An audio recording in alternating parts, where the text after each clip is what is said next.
Welcome back to the big story tonight. More than 500 maize farmers got to bed a dejected lot for the second day running after Agriculture Cabinet Secretary Mwangi Kiunjuri failed to keep his promise.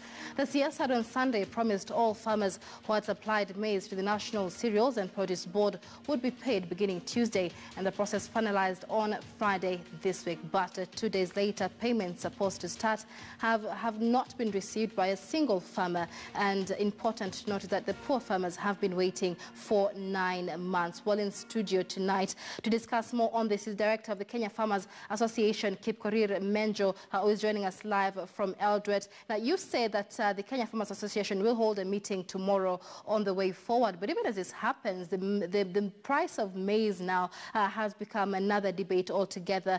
Farmers are already holding up to about 500,000 bags of maize from last season's crop. But as it is, farmers are also afraid of giving out their maize for the 25 to 35 shillings that is being offered per 2 kilograms of maize. Why can't we have fixed maize prices from the NCPB itself? Yeah, Michelle, I think there is a big challenge here because when you hear our leaders, the way they have talked, they have indicated that they have challenges also as leaders in this country, and they are complaining the way we do on the ground. So what I'm seeing here, I'm expecting them to be having the instruments on their hands, that is, as legislators in Parliament and Senate, to come up with the requisite policies to sort this challenge. But if they complain and we complain, so I don't know who is going to help who is going to help the other. So, but I'm really concerned in the sense that these issues are touching on critical food security, matters of food security. And you know, food security is actually of paramount importance of any nation. If you are not self-sufficient in food, it means that you may not even prosper on other things, because all the time you'll be having emergencies on feeding your people instead of planning how to have other development agendas coming on board. So I think there is more to it than meets the eye. And you see, as going forward, as they have mentioned, our leaders, I think this issue of fertilizer subsidy, we already have a plan here in Eldoret, that is blending plan at Nigeria, and it is making soil-specific fertilizer, but it has never been given the money by the government through this subsidy program so that they can supply fertilizer direct to the farmers. I think that can also assist in a big way in sorting out that challenge. Secondly, we have many players in the private sector who are handling this fertilizer, and you know, that is actually those are the people who are supposed to be doing this kind of work.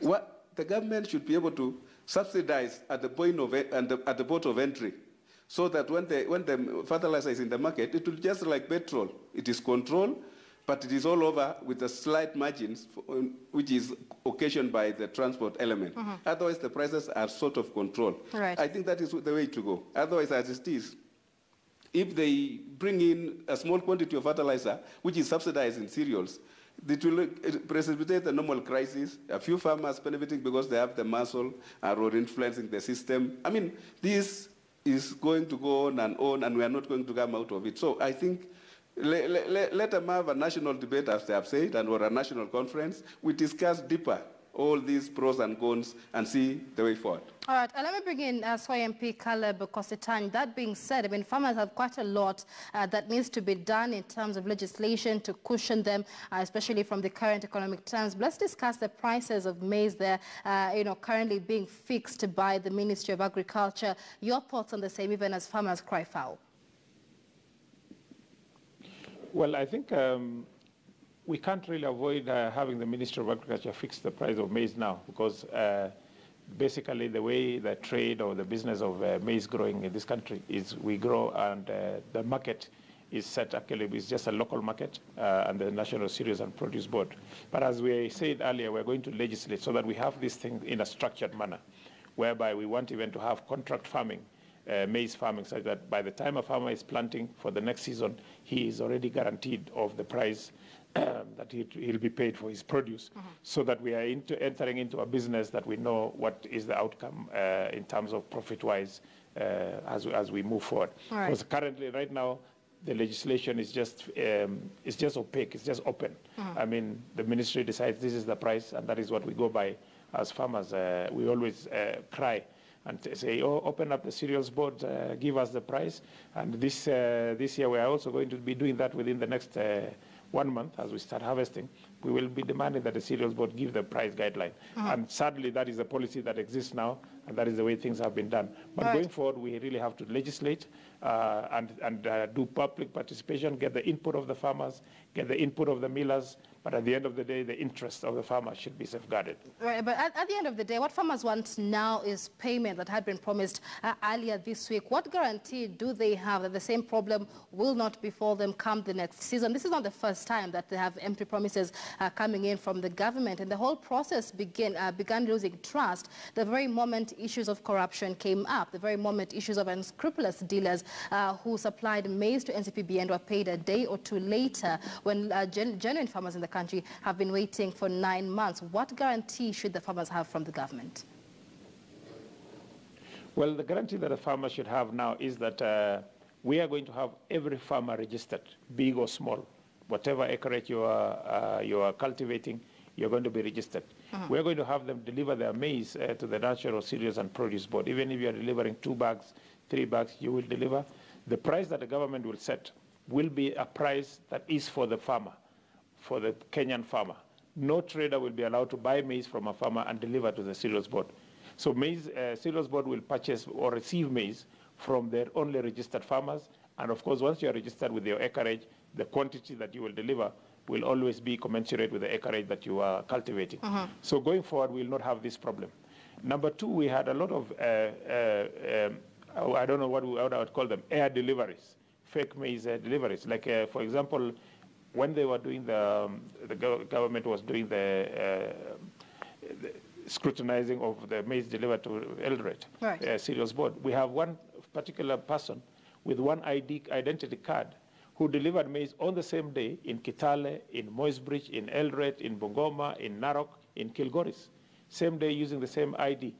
And he delivered almost 1,000 bags in each of those depots. We also have one lorry which delivered maize 10 times in Eldoret on the same day.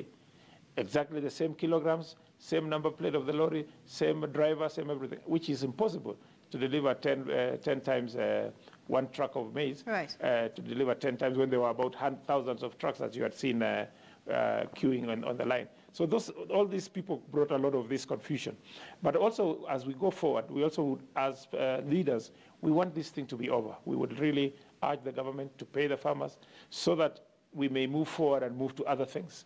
Because we can't really be going home every weekend and farmers are saying, where's our money? Where's our money? The government said tomorrow. We are also, as leaders, we also go by what we are told by government officials. And when they say as they are paying tomorrow, we go and tell the people, you are being paid tomorrow. And then when it doesn't happen, it's a problem for all of us. And it's glad you say that, because it would be confusing for a farmer or a common citizen to understand why a member of parliament is urging the government or asking the government to pay farmers. But let's talk about the fact that agriculture is undoubtedly the backbone of Kenya's economy. The coffee industry, however, has already been replaced by the real estate sector. The sugar industry seems to be on its knees. The maize sector seems to be headed the same route.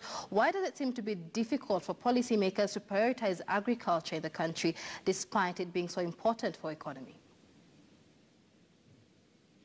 Well, I think the people who run the business up here in government, or rather in the main decision-making office, I don't think any of them is a maize farmer.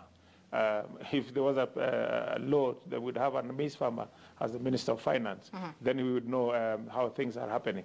But going forward, we really have not had proper legislation to protect the farmer or to guide on how the farming business should be run. And I think the only thing that we can do now is be patient, deal with the situation that we have at hand, hope we can get over it sooner than later, and fast-track the legislation so that the crop that we are going to be planting come March next year will be guarded by the new legislation that we'll have put in place. All right, let me bring in Menjo. You've heard what Soy Member of Parliament Caleb Kositanyi there has to say, the plans that Parliament has in terms of cushioning maize farmers and farmers in general in the country. What do you have to say to the same? Yeah, Michelle, I think, one, I expect the Member of Parliament and his colleagues really to move fast and ensure that they demand for a supplementary budget so that they clear last year's balance of the payments. And of course, the incoming crop also requires to be paid. So I think they are the ones who are, I had said earlier that they have the solutions on their fingertips. So as members of Parliament, this is where the laws are made. This is where they have to demand the money to be paid, and they can do that. So I urge him and his colleagues to see how they can pressurize the government.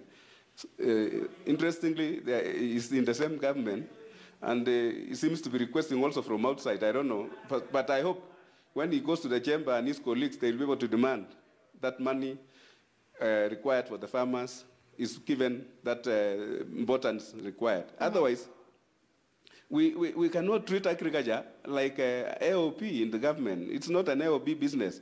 Agriculture is of paramount importance as the backbone of the economy of this country. Right. Otherwise, the policies always, which are policymakers pronounce, are always very rich in content, rich in statements, and it is surprising. When it comes to implementation, you wonder what they say and what they do is totally different, diametrically opposed. Right, so I think... go ahead. Yes? Yeah, I think what I expect is the policymakers, particularly the MPs, they should refocus their energies. I think their energies have been elsewhere for many days, but this time round, they should need to refocus their energies and face and take the bull by the horns. All right. My final question to you and they would can come be, together and chart the way forward. It is a mismanagement that has placed many farmers in financial trouble. And like we said, the 1.4 billion shillings that the government has failed to pay in its failed promise is only 61% of the total sum, which is 3.5 billion shillings. What guarantee do you have leading farmers that this will be paid and this will not be repeated in the next season?